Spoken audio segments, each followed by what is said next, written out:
Miracles are not something that you hope for. They are things that you make happen by combining faith and action and community. The scripture says in Proverbs, death and life are in the power of the tongue. The words that are coming through the fig tree can really speak miracles into people's life. The fig tree reflects the voices that I think are the solutions to so many things that are going on in the world right now. The great thing about the fig tree is it doesn't matter what your faith background is. The best part about learning about a new faith tradition is you instantly see how similar they are to your own. And these common sense shared values of compassion and dignity and respect and love, they exist in every faith tradition. There were people from every nation, every tribe, every tongue before the throne of God, worshiping God. And that's what I believe that we should be doing in the earth, because the scripture does say, thy kingdom come, thy will be done on earth as it's being done in heaven. The fig tree has always been just amazing at connecting people of faith on lots of different areas of peace and justice, and been a voice in the community, especially for people that don't have a voice or people who are not seen. The fig tree has always been a light shining on them for all of us. Spokane is a large enough community so that you can get lost in the shuffle. And you can find out that there are people that might be working on the same issues that you're working on. The fig tree has done a wonderful job of bringing those people out of the corners or shadows. I'll learn about communities that I didn't know that are working passionately to make the world a better place through the fig tree. At Spokane Riverkeeper, we are building a connection of the river to our community. We cannot affect change without first creating the connection to the river. Through the thoughtful stories that you tell through the fig tree, you help amplify the work that Spokane Riverkeeper does. And we hope the connection to the river. In this last year, we have seen a tremendous growth in the number of people coming to events, from volunteering at a cleanup or as a citizen science to floating the river with us.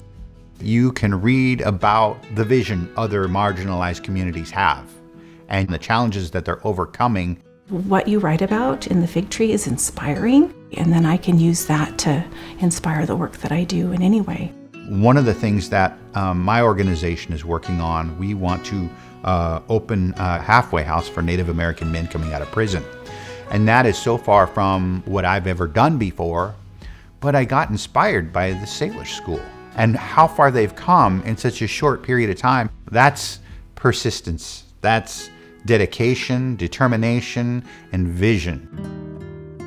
We can get rid of division if people would simply be willing to hear the story of another. And once you hear somebody's story, then that compassion comes to the forefront. And when that compassion comes to the forefront, then we're really being like Jesus.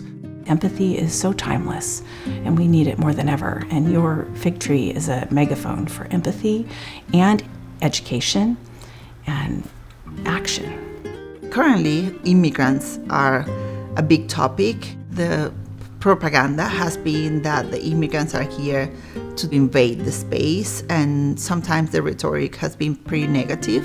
I think you do a great job educating the community. You gave us the opportunity to explain, first, who we are, second, the work that we do, and third, how people can work with us and be a good ally to the immigrants and refugees. The fig tree has always been great about talking about those really hard issues. Most people are afraid to talk about them. And the fig tree has always been good at just going head on into the most important social justice issues. The Holocaust is one of those things that sometimes people just want to try and avoid, but it's really important that we tell those stories. Being somebody who persists, I think it has to do with sharing your understandings with the future and helping them get invested in it so that they come up with solutions to carry them forward with a fuller picture, with an empathetic picture as well. The fig tree, for me, has been a really good opportunity for one to share some of the work that I've been doing with the Global Climate Summits. They've had me come out and speak the last couple of years at the legislative conference. When I talk about climate, it tends to be preaching to the choir. You know, you fill a room full of climate activists and they're all just, well, we knew that, we knew that, we knew that. By interacting with the legislative conference, it's a different crowd. The last couple times I was there, I had a line of people waiting to talk to me afterwards, and to have that kind of response, people that are so open-minded, just to have a crowd like that is really, to me, makes it worthwhile. Your guide, it's very important for agencies and for the immigrant and refugee community because you list everything and everybody. When I started at Catholic Charities, the first rule for any staff at Catholic Charities was you had the Fig Tree directory on your desk. When I first came to Spokane, COVID happened, and Fig Tree was a great tool for us to support the communities that we were helping at the time. You had a tool that was helping people locate food banks and resources and services in Spokane. For the immigrants, sometimes we're scared to learn, or we don't have access to information, so what you do is very important. You can get hope from the fig tree. You can get peace from the fig tree. You can get love from the fig tree just by simply reading the fig tree. Every tributary of the Spokane River is important, and they all feed into the whole, to the Spokane River. And I see that the fig tree does that similarly. It contributes like a tributary that then builds on one another to a collective understanding and persistence, working together towards the world that we want to live in.